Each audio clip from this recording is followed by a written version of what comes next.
something of a celebrity in the swinging 60s when she made a name for herself with her photography.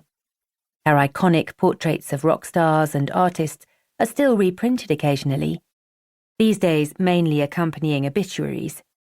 But she moved to the depths of rural France at the end of the 70s and completely turned her back on the glamour and buzz of her London life, becoming a bit of a recluse.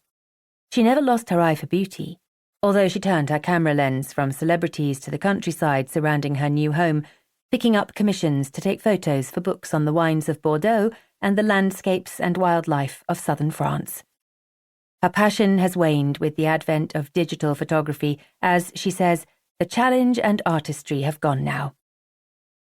It's the end of an era. I can't wait to see her. A few days spent sitting in her beautiful garden are just the therapy I need right now. I know she'll ask me all about the breakup with Ed and be outraged on my behalf. A good female solidarity session will give my battered self-esteem a much-needed boost, and Liz's dry wit and easy warmth are always balm for a bruised soul.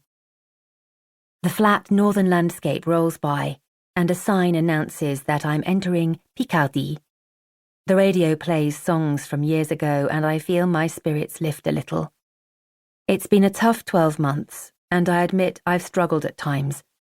The sledgehammer blow of Ed's betrayal and departure are nothing in comparison with Dad's death last year, which was more like being hit by a wrecking ball. What a double whammy. The breakup struck the open wound of my grief right on the spot. The pain in my heart feels utterly unbearable at times. My father died much as he had lived, in a quiet, gentlemanly, considerate manner, falling silently to the ground in the back garden of my parents' home in West Sussex. It was a massive heart attack, the doctors explained, out of the blue, nothing anyone could have done.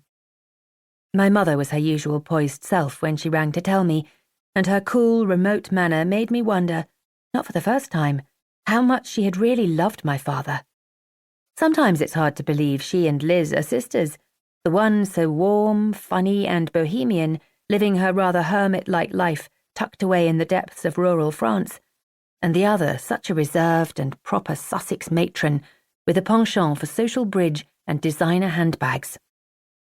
We scattered Dad's ashes at the edge of the garden, where our boundary gives on to neighbouring fields and the view across to the rolling slopes of the South Downs, beside the bench where he used to come and sit.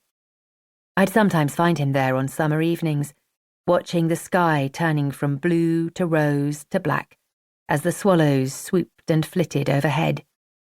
I blink to clear the pooling tears from my eyes and mentally give myself a little shake. Time to pull up at a service station for a croissant and a cup of strong black coffee. After my sleepless night and the early start this morning, I badly need a restorative boost of carbs and caffeine for the long drive ahead. Chapter 2. After a week's foraging in the Loire, notching up hundreds of miles in my selfless quest for delicious wines, I arrive in Blaye, the most northerly point of the Bordeaux region. While the Loire Valley is a gracious and imposing region of France, with its air of refinement in both the area and the wines that are a source of quiet pride for its inhabitants, of the two regions I'm visiting on this trip, Bordeaux is my favourite. The Loire has a dreamy quality to its elegant chateaux and their manicured grounds, while Bordeaux has a more gutsy, busy, purposeful feel.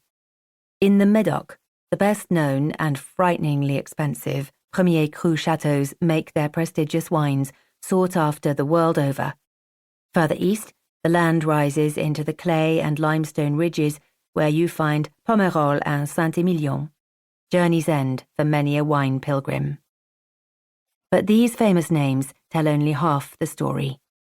The region is rich in smaller chateaux that form the engine room of this powerhouse of world winemaking. My boss, Harry Wainwright, still handles the buying of en primeur from the Grand Chateau, but I come to dig and delve in the less well-known corners of the Bordeaux region to seek out the unknown but still excellent wines, the kind that sell for the sort of prices normal people pay.